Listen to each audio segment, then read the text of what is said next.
যখন আইতো আবার আমগো ডাকতো, নির্বাচন যখন আইতো আবার আমগো ডাকতো, টেন্ডারবাজি করে মাল কামাইতাম। আমি কি সুন্দর মাল কামাইতাম, আমরা আগে কি সুন্দর মাল কামাইতাম। হিন্দু বাড়িতে এই যাত্রা গান হইতো, এ আমগো দাওয়াত দিত, আমরাও যাইতাম। আর ওই যে লুটে মুটে আমরা সবাই মিলে জিলে খাইতাম। আর তদন্তের কি দরকার, আমরাই তো সরকার। তদন্তের কি দরকার, আওয়ামী লীগ সরকার।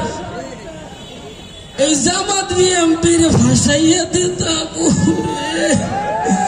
এই জামাত বিএমপির ভাসাইয়া দিতাম। আগে কি সুন্দর মাল কামাইতাম আমরা, আগে কি সুন্দর মাল কামাইতাম।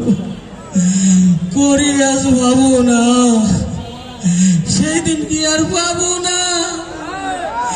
ছিল বাসনা সুখী হইতাম,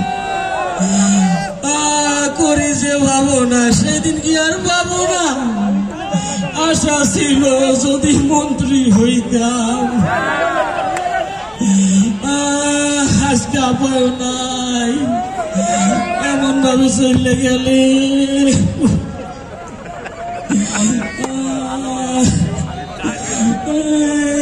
5 তারিখের পরে যে কি অসুবিধা আছে এইটা বুঝাইতে পারি না। যেদিকে তাকাই খালি দেখি জামাত বিএনপি আর ছাত্র ছাত্র। যেদিকে তাকাই কই যাই,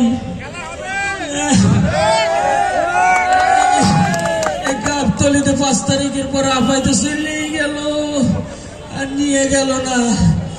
কোন রকম গাবতলি গেলাম, গাবতলি যাইয়া বাসে উঠবো। আমি তো নেতা, আমার মানুষ চিহ্নে বলাইবে। এরপর একটা ট্রাকের সাথে কন্ট্যাক্ট করছি, বুঝছেন। কন্ট্যাক্ট করিয়া 20,000 টাকা। ড্রাইভার কইলো সামনে বর চার্জ নাই, ওই পিছনে ছাগল ভরা ওই লগেই থাকতে হইবে। কি করবো, আমি একজন নেতা, কোন ছাগলের লগে আমার থাকতে দিচ্ছে। এরপরও যান বাঁচানো ফরজ, যান বাঁচানোর জন্য চিন্তা করলাম যে থাকলে তো যা করছি এতে তো আর বাঁচবে না জীবন, তাই যাই। আপায় যেদিকে গেছে ওই দিকেই যাই। তাই ওই ট্রাক কন্ট্যাক্ট করিয়া এই ছাগলের মধ্যে কোন আমি নেতা, ছাগল তো বোঝে না। এই এক পাটা ছাগল দেয় সাড়া, আর একটা দেয় গুতা। মানে ওই কথা মনে করলে এখনো গিরে গিরে ব্যথা করে। এরপরে মনে করে যে 5 তারিখের আগে কত দৌড়েছি, কত ছাত্র করে মারছি। দৌড়াইতে দৌড়াইতে কষা হয়ে গেছে গ্যাস্ট্রিক। এরপরে একটা বড়ি বার করছি, গ্যাস্ট্রিকের ট্যাবলেটটা খাবো। অমনি একটা পাড়া ছাগল আইয়েই মনে করেন যদি একটা গুতা। ওই অন্ধকারের মধ্যে গ্যাসের ট্যাবলেটটা গেছে বইরিয়া।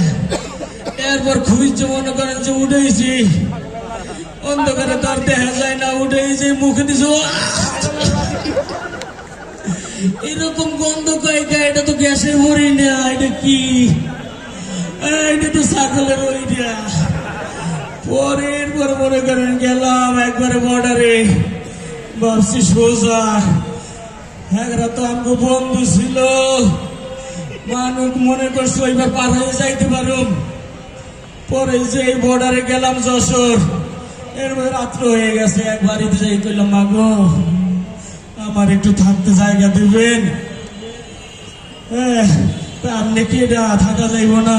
কইলাম আমার কাছে অনেক টাকা আছে, আপনি টাকা দেবো এক রাতের জন্য, দরকার 20,000 টাকা। ভাই আচ্ছা ঠিক আছে থাকেন, তবে ঘরে থাকার জায়গা নাই, পুরুষ মানুষ বাড়িতে নাই। আপনি ওই সামনে একটা ঘর আছে, ওইটা হইলে আমাকে গোয়াল ঘর, ওইটার লগে থাকতে পারেন। আমি কইলাম আমি একজন নেতা, আমার কি কয় গোয়াল ঘরে থাকতে কয়, উপায় তো নাই, থাকতে হইবে। যাই থাকলাম। থাকার পরে সারাদিন ট্রাকের মধ্যে মনে করে ঘুমতে হয় নাই, পাটা ছাগলে দেয় চাডা, অমুক ছাগলে দেয় গুতা। এরপর একটু ঘুম দিছি, হঠাৎ করে দেখলাম যে বৃষ্টি আইলো করতে। কিসের পানি ওইটা দেই, আর এত বৃষ্টি না, এত গরুতে মনে করেন যে আমি যে নেতা, গরুতে তো এটা চেনে না। ওরে এরপরে কি করলাম, তারপরে কোন রকম ওই জায়গায় রইলাম, আবার ওরা আর এক জায়গায় চেঞ্জ করে ঘুমাইলাম। এরপরে মনে করেন যে ডাকাই দিয়েছে রাত্রেবেলা বাড়িতে, মহিলারে কইছে টাকা পয়সা সব দেওয়ার, তোমার স্বামী কই এটা কর। মহিলা কইতে আছে, বিশ্বাস করেন আমার স্বামী ঘরে না।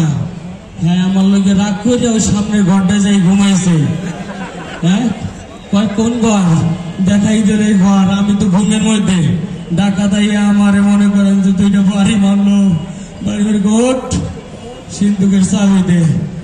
আমি তো কিসের চাবি, কিসের টাকা পয়সা? কয় হালায় মনে ভালো করে খাইছে। হ্যাঁ, তাদের মহিলা কয় কি, মন্টুর বাপ চাবি দিয়ে দেন, টাকা পয়সা যে আছে দিয়ে দেন, আপনি বাইসে থাকলে ও হইবে। আহারে আপনি আর মারি খাইয়েন না।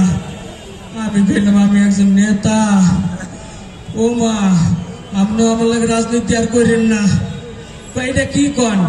ডাকাই থেকে হালায় ভাবে খাওয়া খাইছে, দেখছো বউরে চেনে না। কয় মা, এরপরে কি আর করার, যে মাইটা দিল, টাকা পয়সা যা ছিল সবই লেগে গেল।